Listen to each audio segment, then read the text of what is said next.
Raphael, it's one of those questions that perhaps we ask ourselves. Certainly, a lot of people do ask artists.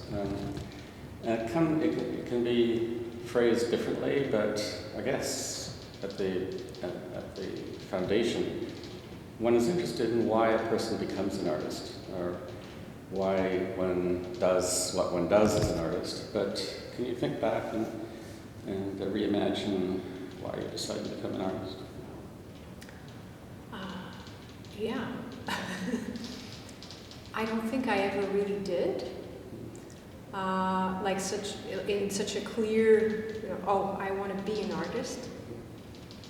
And somehow it's a choice or a commitment that is constantly renewed, because it's not really easy. So, you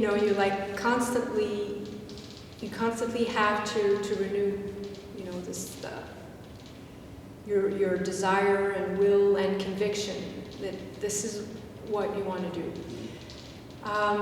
So I don't have a particularly interesting story in terms of how I came about to be an artist, but certainly.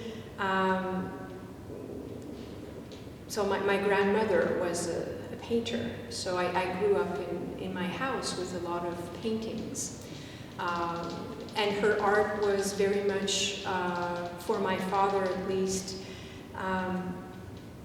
represented kind of a memory of their history, their story as of exile and immigration from Europe and then to South America and then eventually to Quebec. But the art she did had nothing, wasn't particularly, how can I say, it's not contemporary art. She painted flowers, people, landscapes in oil and watercolor. So I grew up I grew up with this around me, but I never thought, that I would be an artist in that sense. Then what happened is that I actually wanted to go in stage designing. And I didn't get in the schools I wanted to, but got in arts, like the BA, right? And I thought, well, that's good, because I'm going to get a good ground. And then if I want to, I'm going to try again to go in stage design. And then I don't know what happened, but I was, probably because of teachers I met, and what happened there is that I just felt so interested in what was happening in my classes. And I don't know, I just stuck with it. And kind of got lucky.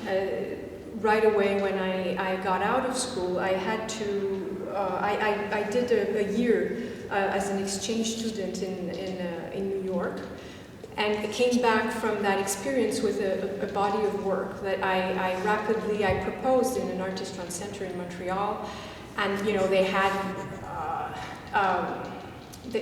like in their programming, they were lacking someone, and so right away I was able to show that body of work, which was quite exceptional, and then from there things started to kind of evolve.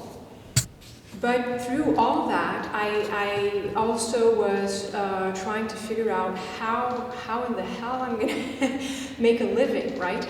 So there's this whole balancing act thing that you try to put in place, and that's when really you figure out, well, should I continue doing this?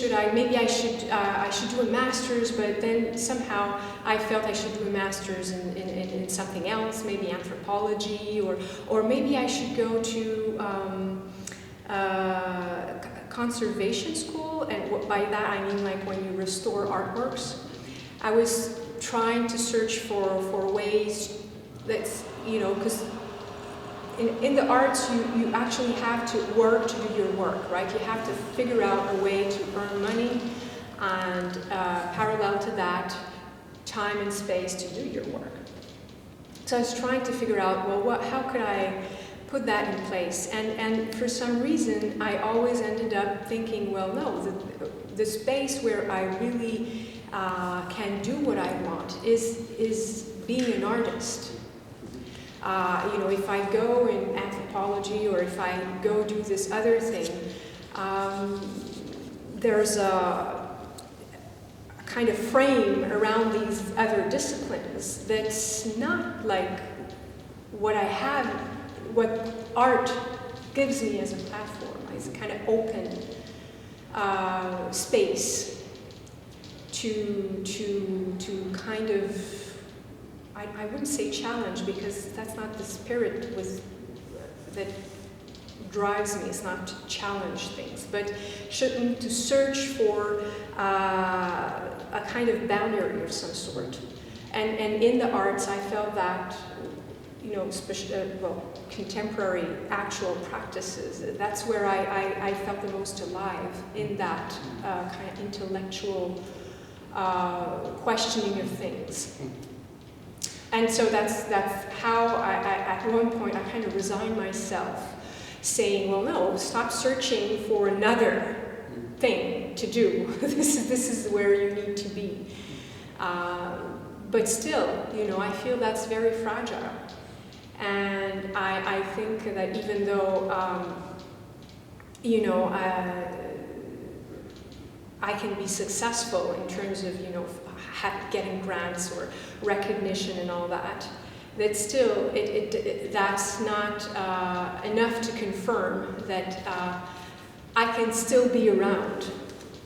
You know, I wonder, you know, for me, you guys are a great example of that, because you're still around and you're still doing it, and probably you went through the kind of same thing I did, where you're like, how can I continue doing this? Also, things are changing so rapidly around us, constantly. You know, you're here now.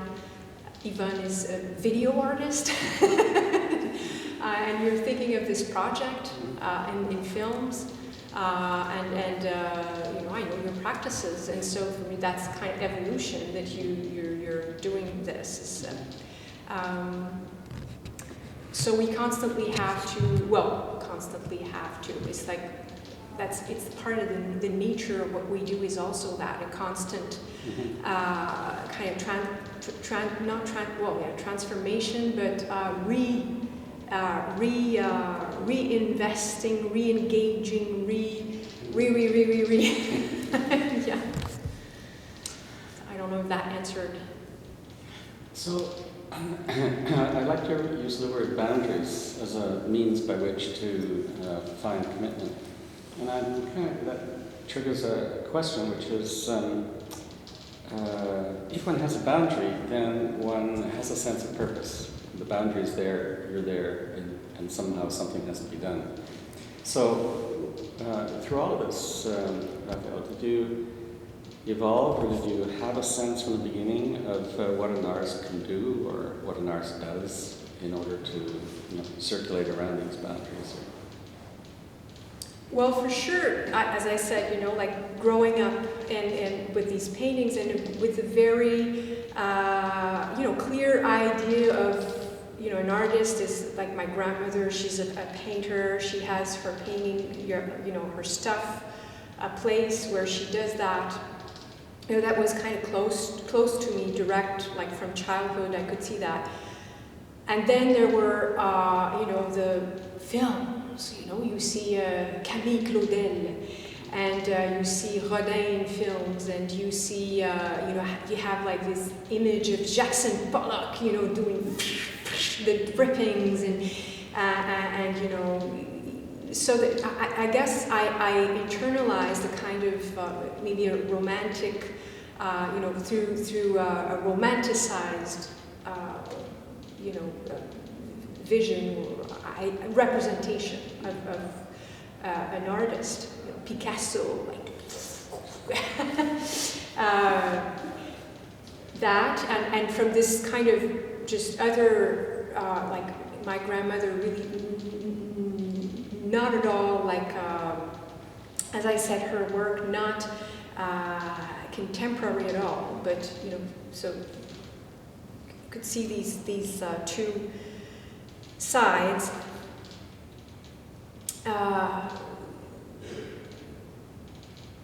But somehow what I was doing in school was just, I went through like just doing a lot of painting, and then eventually these paintings, I installed them in relationship to the, you know, the space and architecture, and I always ended up like putting myself, like let's say in a student exhibition, you know, everyone wants the best wall to be like, to shine, and I just give me the worst angle where you'd never think, you know, you'd put your work there. I'll go there. I did not want to be part of that, you know, give me the best wall. And so that's part of like the impulse, like not being where, not, not placing, situating my art impulse, like in the light of, you know, the attention, but in the reverse side of things where you don't look there,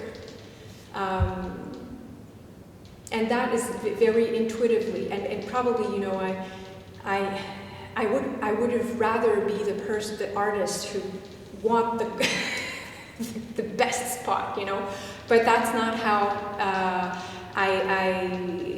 that's not how I was working. So I don't know, I kind of lost myself in your question, but because you were talking about like what an artist, a sense of what an artist can do. So it's this kind of attitude, I guess, you know, like kind of putting myself outside of the frame in some ways, that situating, you know, la graine, the seed, situating, you know, the seed of a project kind of outside the frame. That got me to suddenly discover that I was completely thinking of that romantic idea of the artist, but completely outside of, you know, the image, the representation I had of the studio, you know, the space where you're in this kind of white, you know, blank page where, you know, you create from within from within, and or you have this inspiration that comes from above, I don't know, and the artist is this kind of being that you know, materializes this kind of inspiration or expression. You know, I needed to move away from that, but still this idea was there in the back, like a, you know, like a glove, where you have like the outside, and then you can flip it around, and there's the inside. Two sides of the kind of same thing, dynamically engaging. And so I guess that's the thing that got me engaged with boundaries. Finding myself to think of projects and think of art, but in places like a textile factory or a congregation, nuns, or other examples, or a public library, you know, doing things there. Actions that didn't have anything to, you know, didn't use any conventional tools or mediums that that had to do with my art background, you know, that I mean by that what I had learned in school, you know, traditional disciplines, whatever. But still doing things that had to do with unveiling or kind of looking at things in a different way, trying to bring to surface things, you know, which I think is pretty much like what every artist in a way do, like differently, but you know, art's about that. Although, as you say, some artists like to work in the full light of the glare of publicity, but not you. I'm kind of curious, thinking about what you were just saying, Raphael, that a particular work comes to mind that I was researching just a little while ago, which is the summit meetings. Yeah. And it seems that work would seem endemic to your practice. Would you say so? What does endemic mean? Like inherent in or core to your practice? Yeah. You think so? I don't know, I'm asking. But it sounds from what you were just discussing that it would seem like a quintessential work in light of what you were saying. Would you say so?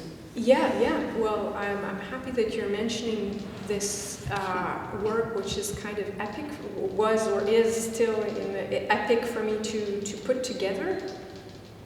In the summit meetings, it's true that, how can I say, it brings together the very beginning of my practice. So the summit meetings in itself is a gathering. So even though it's a show that you see, an exhibition, right? I see it as a gathering. So for me, it's an event, even though it's physical objects in a room. It's really an event. Gathering of objects that come from this whole project that started in 2009 that I call the Burden of Objects, where I collected from people in many different contexts and cities and countries. I collected from people things that they have at home, that they kind of put away, you know, in a cupboard, under the bed, hidden somewhere. So things that they never were really able to throw away, but that nevertheless, you know, they don't live with these objects around them constantly. Just they're kind of put aside. And so I was offering people the possibility to free themselves in a way of these a thing they had. Saying, well, you can pass on this burden to me, and this burden of yours will become my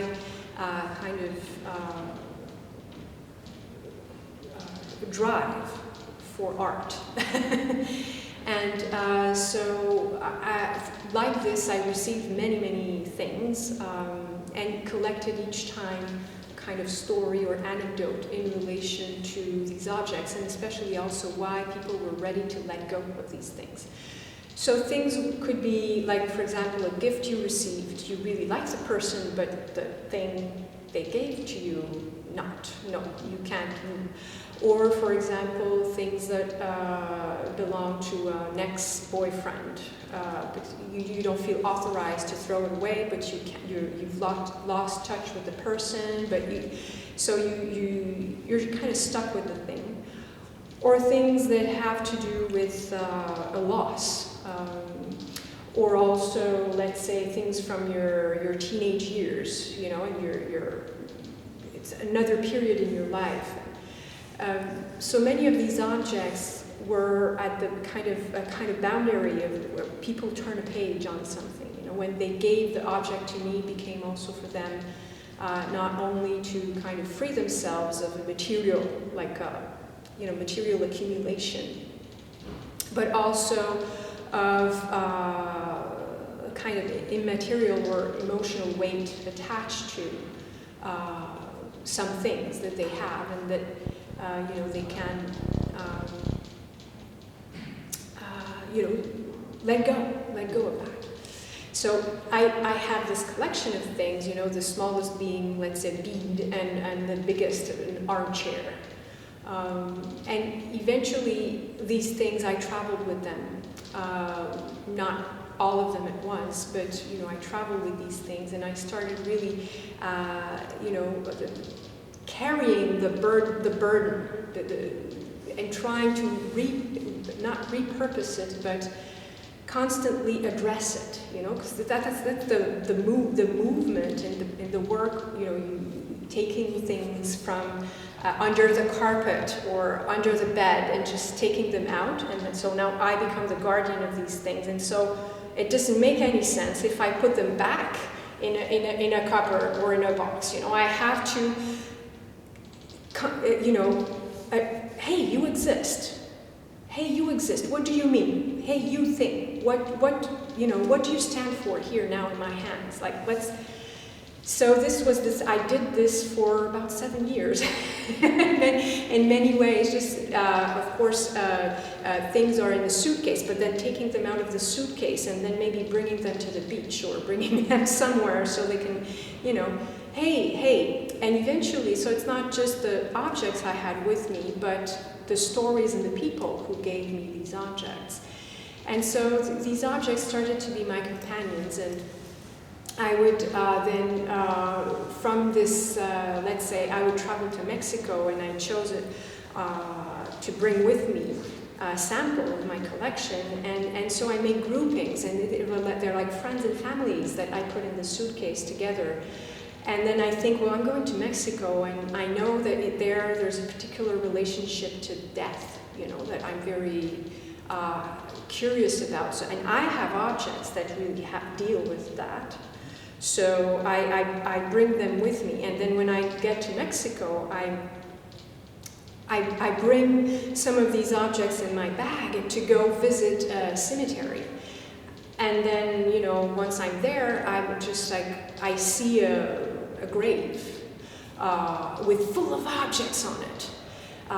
It's a child that died at 1 year old, and it's known that the tomb opens up once in a while, and the ghost comes out, and because the baby was afraid of the dark, and so people keep giving him toys and leaving their toys. So, and I had one of my objects was a telephone. It was a bad news telephone. The person who gave it to me told that he received through that phone the notice of his mother's death, and then of his father's death, and then of his last uncle and last aunt, and then best friend, and so on. And said he said to me, "I don't want this phone anymore," right? So I kept traveling with this phone and other objects that had to do with loss. And so I found myself in the cemetery with these things, and so I just asked the clerk that was there, and could you please put this phone on the grave, and just trying to really project myself in the life of these objects, imagining they could have conversations and they could help each other in some way, and so I had an example of that. It was a telephone cord, red telephone cord, of this young woman, at that age when you're just right there in between. And she gave me this cord saying, well, this is the, when I was young, my father went away during the weeks to work. And so every night I waited for his telephone call to say goodnight. And the only telephone we had was this red telephone. And so I would be sitting and waiting for the call and playing with that cord. And so she said, eventually the phone broke, but I wanted to keep the cord. And she said, it doesn't have any value really. It probably comes from Zebler's or Walmart, but I couldn't throw away the cord. And so for me, that cord represented, their relationship, the love bond between her and her father, and also the distance. And so I just plugged in that cord in the bad news telephone, thinking what would happen. So that's kind of,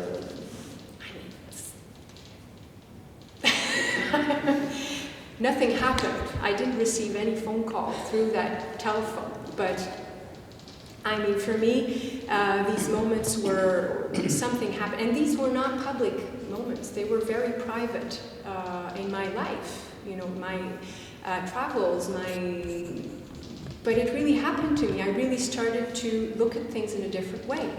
You know, when we think of it, art it does that, or it's something that it did to me to start really transforming my way to relate to the world and to see things. Anyway, so then eventually, with that new look on objects, I started thinking, well, wait a moment, so my objects are full of relatives, you know?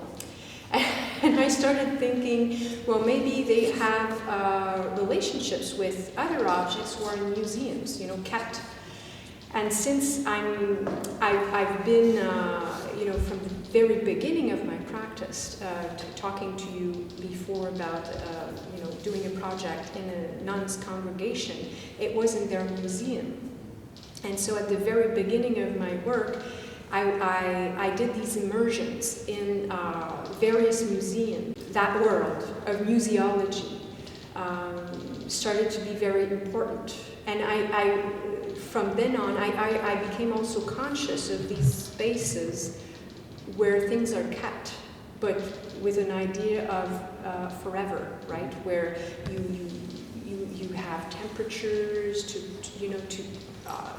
make sure that things will last as long as possible, and there's a whole, you know, gestures and way to place things and treat things. But still, all that always behind closed doors, right?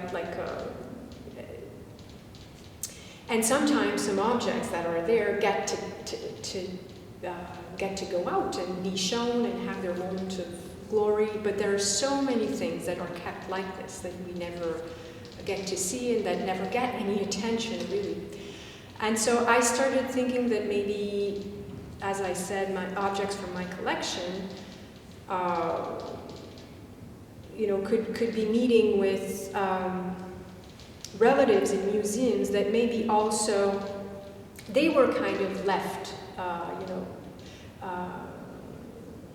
put aside in some way, or fell in the cracks, or you know, objects that you'd never think maybe are in a museum collection. You know, where through all this really looking at you know, value systems, what we value, why, and what's really behind that, and that maybe, you know, also there's my objects. You could really see that there is a lot of emotion attached to you know, but then you think maybe a museum is you know, as a collective, well, you know, it's an institution, and so it's things we keep like collectively through our institutions. You'd think maybe there's an objectivity to that, right? And it's certainly the way that museums are set up. You know, there is this idea that, you know, they're really in a way kind of not, well, scientific in their approach. You know, they're not just, it's not what they feel they should keep. You know, there's like it's studied. That's what I mean. It's a study. But I'm not that sure, really. I think also as cultures, we have value systems and tend to put aside things and marginalize things, or deny, you know, cover things and not look at things, or not value things. And it doesn't mean, what does that mean? You know, to kind of exclude or include. So that's the summit meetings was about that, trying to bring all together these objects in museums, where then me, collaborators, museum staff, we would be at the service, you know, really of the objects, and not the opposite, where objects are at our service. But we would have to deal with all this material accumulation and what it means and what's our relationship to it. It's a great word. Really, you think so? I didn't have a lot of feedback about that word. People thought it was, well, not thought, I mean, it was huge. It's huge, like in terms of when you actually were in the room, in the installation, it's a huge quantity of information to absorb. Yeah. If the 70s and the 60s are well known to us for their radical conceptualism, their reductivism, is there a mood, you might say, at the moment that would seem today, antithetical to that, or consistent with it, or just very different? You mean from the 70s, the 60s? Yeah. What is today? What is today? Contemporary? Yeah. What is contemporary? Oh my God. Well, it is wild because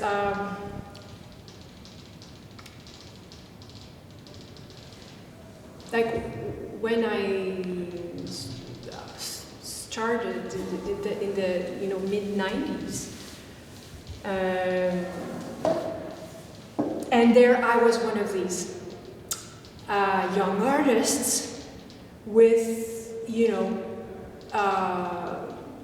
not amnesia, because it's not me who lived it, but with these holes, history, or as many young artists. And I also find, when I found myself teaching, that it's something characteristic to young emerging artists, where you feel maybe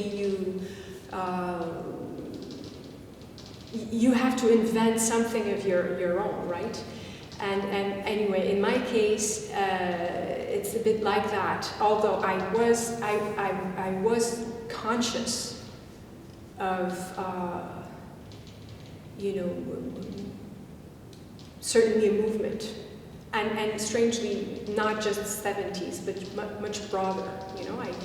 I was more interested in history classes than art history classes, and really felt I had the need to have a kind of perspective, like from the Renaissance to now, but also like mentality, with not mentality, how ideas, history of ideas, I guess. So, okay, break. You're asking me what is today, and then when I started in the in the 90s, I could feel this kind of tension between, well, either you do stuff outside the gallery space and you go and you do these things and, fuck the gallery space, what's that? The white cube, which is like all the 60s and 70s in a way. That's what they did too, So it's like playing that disc again. And then you had the people who would be in the galleries and saying, well, we're doing it outside. Well, then you're like, well, if I do it outside, then how will people see things, see the work, and how will I get recognized and all that thing? And it felt a bit like, well, or one or the other, you're or one or the other. But then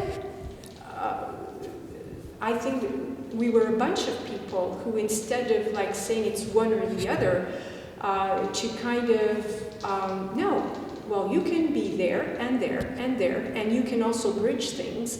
And open up. So actually, my movement outside, more like conventional or recognized art spaces and all that, it was not because I did, against, but it was really a search, and maybe trying to bridge and tunnel and connect things more than open up anew, like maybe in the 60s and 70s, just saying, well, this. And so today is it's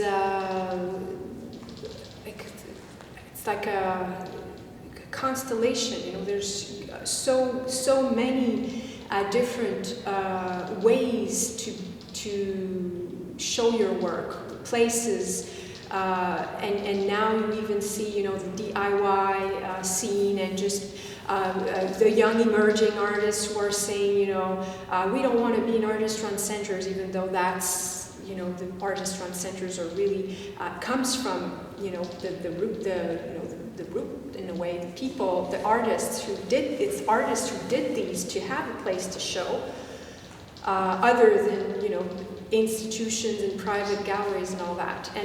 And now you even have, you know, young people, and maybe not even that young, you know, artists who are saying, you know, we want to be doing things here now, and just organizing themselves and using their house, apartments, and it's not about being in the gallery space, being, you know, in a white cube or outside a white cube. It's just about being able to do things at a moment at a moment that's relevant, and where they feel the necessity here now to do something. So I don't know of a zeitgeist, but but for sure I think that now even more than when I started in almost 20 years ago, is much more diversity of you know, diverse possibilities, and also like independent you know, initiatives from artists, like, well, the summit meetings, and the burden of objects.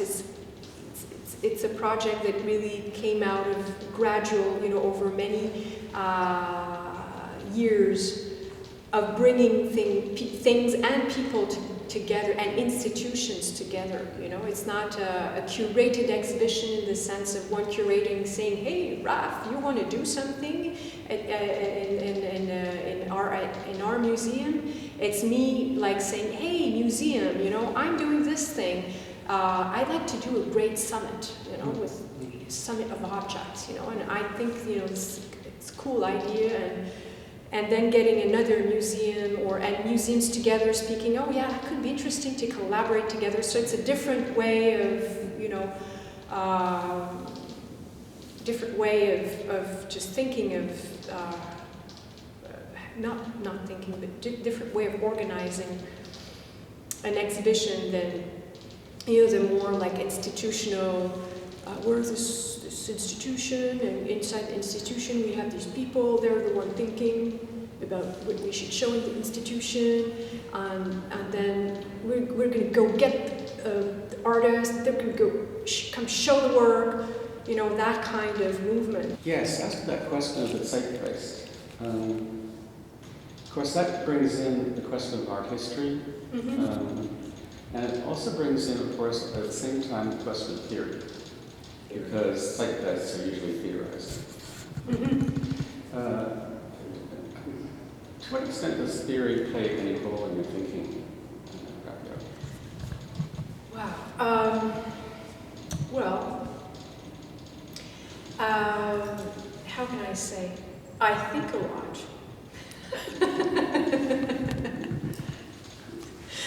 Yeah, I think a lot. At the same time, I have a kind of resistance. You know, I resist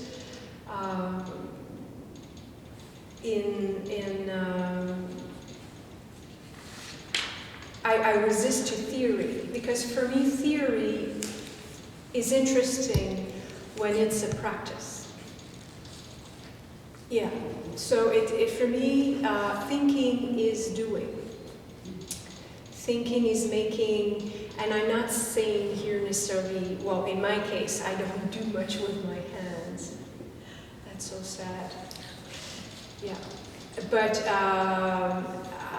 you know, for me, in my case, making is gathering things, sorting, putting together, assembling. That's my way of doing, I guess. And for me, that's there's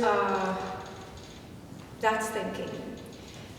And other people think writing and theorize writing with words and projecting in this kind of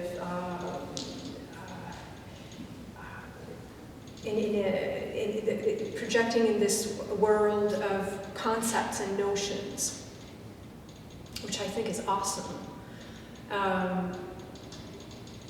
But I want to do that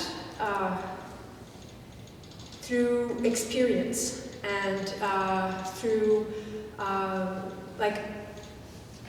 in direct relation to things in the world and people.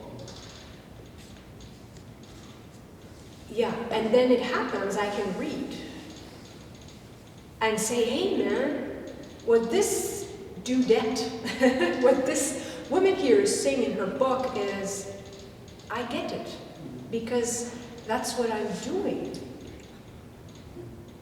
How's that?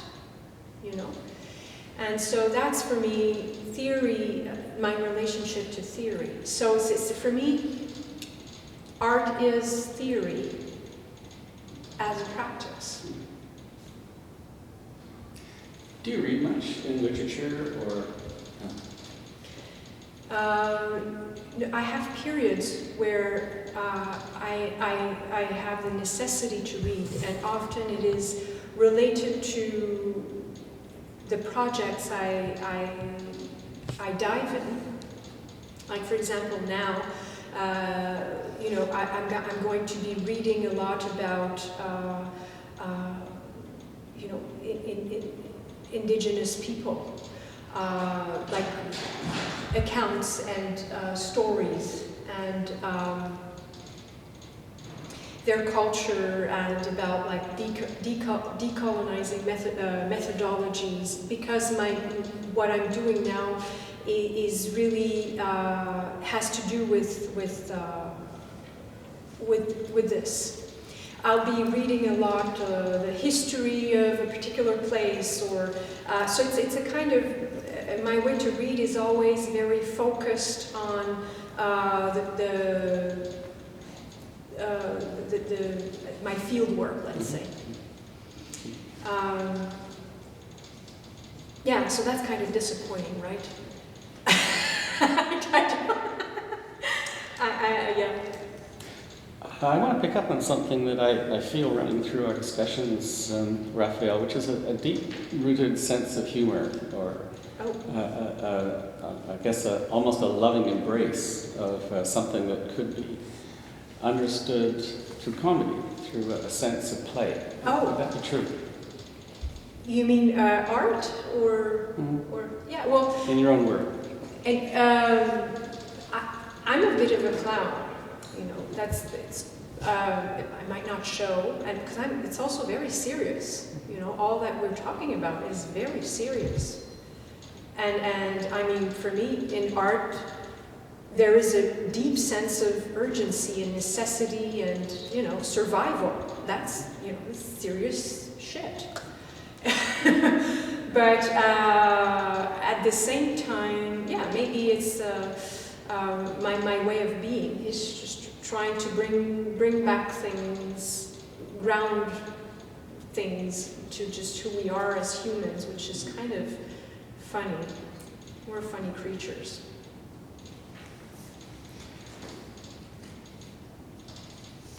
We are funny creatures, and perhaps most unaccountably funny when it comes to the question of response to one's own work. I'm kind of curious, what kind of responses have you found with respect to your work, and what do you make of it? You mean response from people? And well, the most response I've had is in regards to my more performance work, like or the work where we've seen images a lot about where I wrap my head in things and just do things without seeing, and just become this really weird thing. and people don't know what to do of this weird thing that nevertheless seems quite vulnerable, because in that particular work, I think what you experience when you see this kind of transformation is that you always have, you're always conscious of me under the thing and the me under the mask, let's say, who doesn't see. So you have like, you see me in that situation, that position. People project themselves in that. And we fear a lot, losing our sight or not. And a lot of people can be claustrophobic. They cannot even just close their eyes and play to be blind, right? They can't. So there, people see that, and then people see the thing on top of me that, like another being, which is like, and then there's this, and between the two, like funny things happen, and so you find yourself both kind of thinking it's funny, but at the same time kind of tragical, or at least you're kind of not tragical, but you're like, oh, she's gonna fall down, my God, or oh, can she even breathe? You're like kind of engaged, like physically in that, in the performance. Once I even did, oh my God, poor public, and there I got reactions there. I was pregnant. I think like 6 months, and my husband wasn't there, thank God. He would never have let me do this. And so I did one of these performances, right, wrapping my head, but I did the performance standing up on a chair, and I did it purposefully with a chair that was rocky, had one leg a bit shorter than the others. So people were on the edge. They couldn't stand what was going on. My purpose wasn't really to put them in that situation. They told me afterwards, that they were so happy I got down the chair. And I didn't do I didn't start on the chair right away, and for a while I sat on it. It was gradual. I brought them to that moment. And I had I wanted to create this beautiful image where I would be standing on the chair, and I had put a fan. So then I would have wind. And then I would have these party, but black and white, Yvonne, you would have loved it. Black and white guirlande. And so I would be throwing them and then putting them, and so they would be flying in the wind, right? That's the image I had in my mind, this great. But I was all like bulky and with these like pieces of legs or arms sticking out, and kind of my things falling apart. And of course these guirlandes, they would like go in the wind and like, but that's the work. The work is that. Part of the work is that. So reactions sometimes are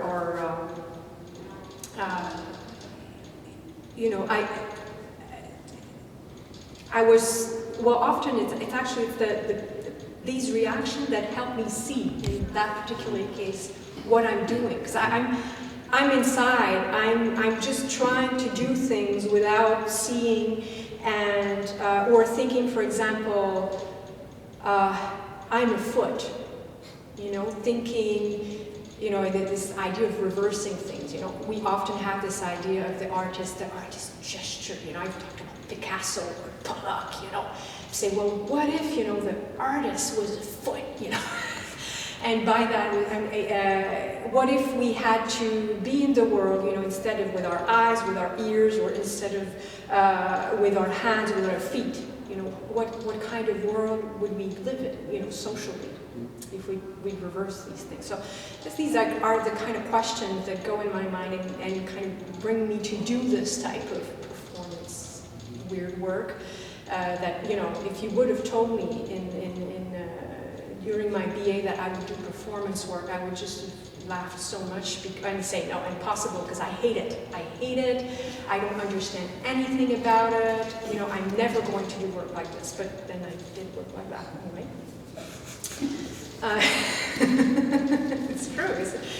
And I, you know, still in front of other performance work, I can be very uncomfortable because I don't understand really, you know, why we do these weird things. Yeah, so reactions, and so I was saying that, so I'm not seeing it, so people's reaction in these particular case, they help me see what it is I'm doing. And I remember one guy saying to me, well, you're like me. When in the morning, you know, I have to be doing things. I have a list of things I have to do during my day. And he was talking about entanglement, you know, how we're entangled in our lives. And how there's a sequence of things, very precise, that we plan. We plan our life, we plan our day, we plan our afternoon, our mornings. We plan every minute of our time. And we need to be efficient. We need to be efficient within that planning. And my performances, in a way, are completely at the opposite, but they're so planned. What I mean by that is that since I don't see, you know, let's say I've brought materials in my bags and I want to be adding these materials in a particular sequence. So there's it's never rehearsed. I never rehearse. It's a situation that I put myself in.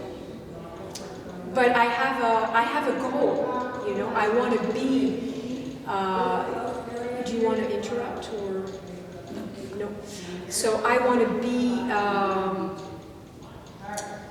getting somewhere with my actions. You know, like I said, I have this image. I want to be on the chair. I want to have the wind. I want to be doing this. I want to be at the top of the world. You know, doing this. And you know, so and I need to have a plan because I don't see. So he just said to me, you're like me, stuck with my plan during my day, during my life. Because what I produce, as I said, you know, like I had this image, but then the guirlande going in the window, it doesn't really work, it doesn't fit, things fall. You know, you try to do something, but then it doesn't work, it doesn't go as planned, you know. So. And I didn't realize, like doing these performances, that's not what I wanted to be doing necessarily. It's all intuitive. But then when people give you these feedbacks, you say, that's what I'm doing. That's what I'm doing. I'm showing, you know, a side of our human kind of nature or our I don't know, but yeah, so reactions, yeah. What about critical reaction? Have you found that, similarly, that critical response to the work has also enabled you to formulate? Yeah, well, I've had a lot of, you know, people study my work. And you know, like people, well, you know, master students or PhD students. And I kind of discovered also at one point that, you know, like teachers were showing my work to their students, you know, as an example of this or that, or whatever, of course. And that really got me thinking, you know. I remember I had done this project in Ottawa, in an old bank. It was called Making Real, yeah, I think.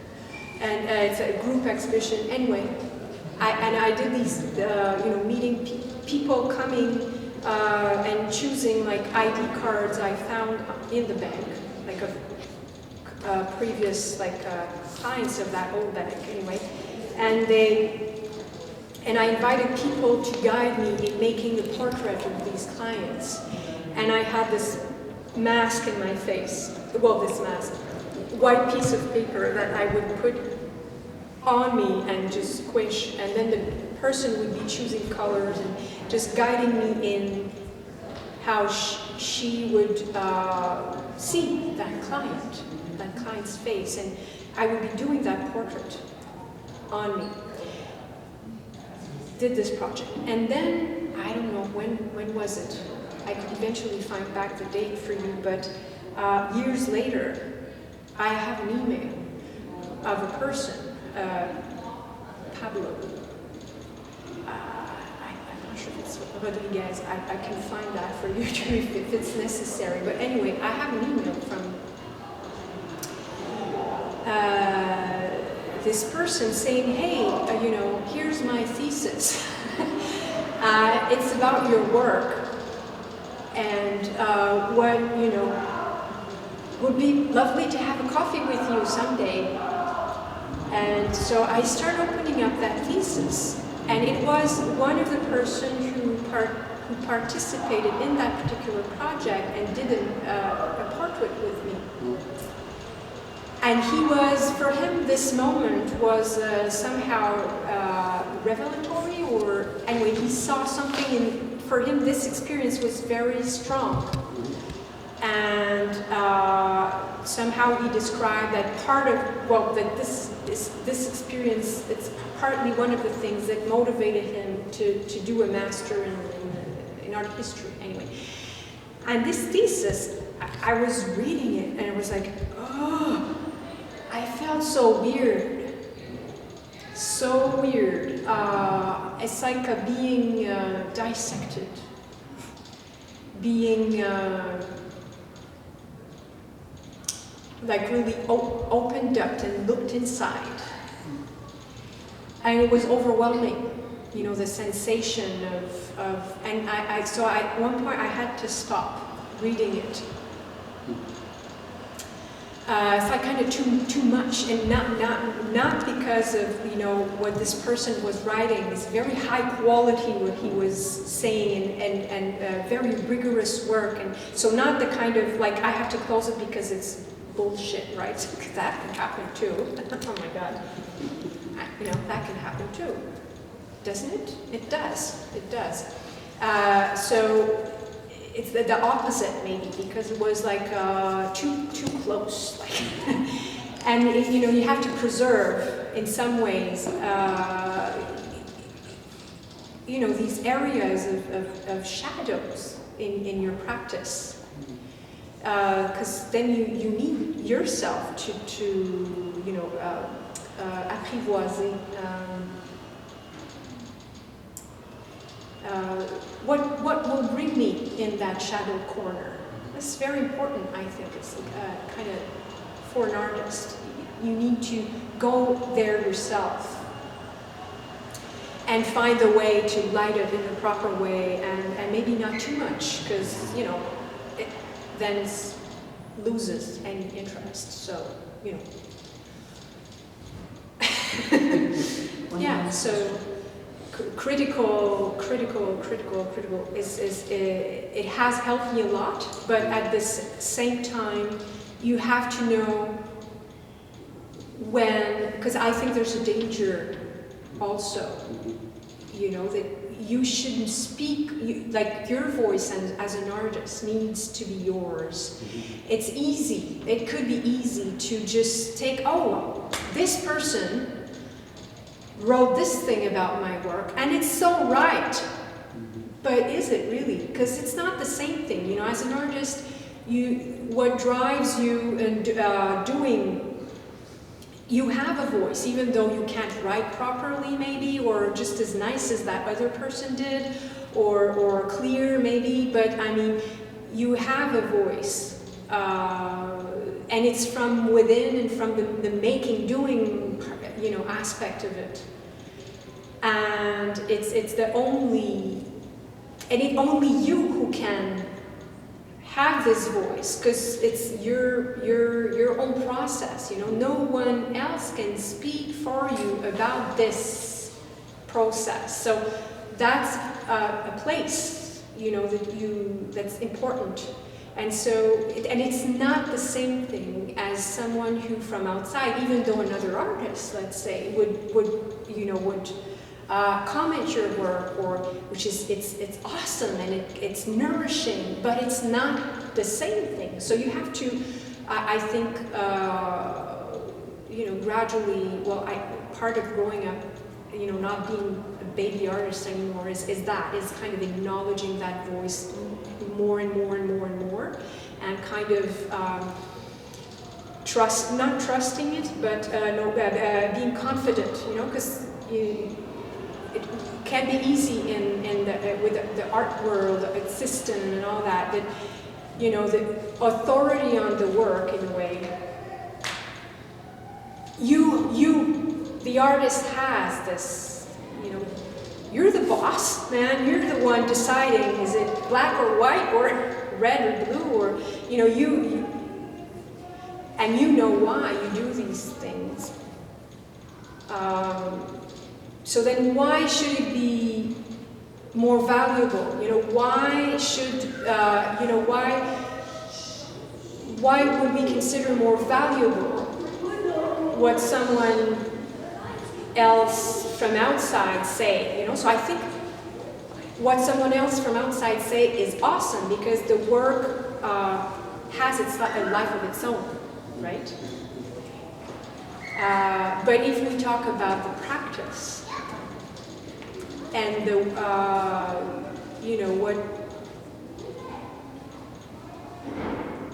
what does it mean to do work? And, those decisions within the work, well then, you have it's your voice, It's sometimes, critical views, they mix, they overlap, and, so we have to learn to differentiate, where these voices come from. And, a few minutes ago, you opened up this question of the authentic for me by suggesting that it's rather like a mystery story. It's not something you can pull off the shelf. It's not something you can pull out of your being and say, well, there it is. It's authentic. It seems to, rather more from what you were saying, that the authentic is a kind of becoming. A becoming. A becoming. Would you say that? Well, that's very interesting. Yeah, authenticity as a becoming, yeah. Well, because, a kind of basic definition of what authenticity is, whether in the arts or whatever, is this idea of being true to yourself, right? And I think in the arts, or in the art practice, is being true to yourself is that the practice always brings you somewhere else that maybe you didn't expect, right? You start somewhere, but you don't know where it's going to bring you or how it's going to end. And so in that sense, being true to yourself is having this capacity to listen to what your work is actually producing, almost before you, outside of you. So it's also, in French we would say, sortie de soi, where you get out of yourself.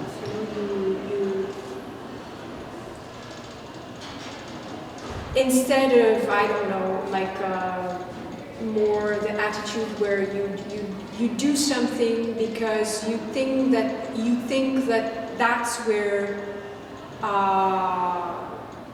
we want you to be, or a gallerist wants you to be, or a curator wants you to be, or the public wants you to be, or your lover wants you to be. I don't know, It doesn't have to be someone from the art world, Sometimes we have these, we internalize expectations so much, my God.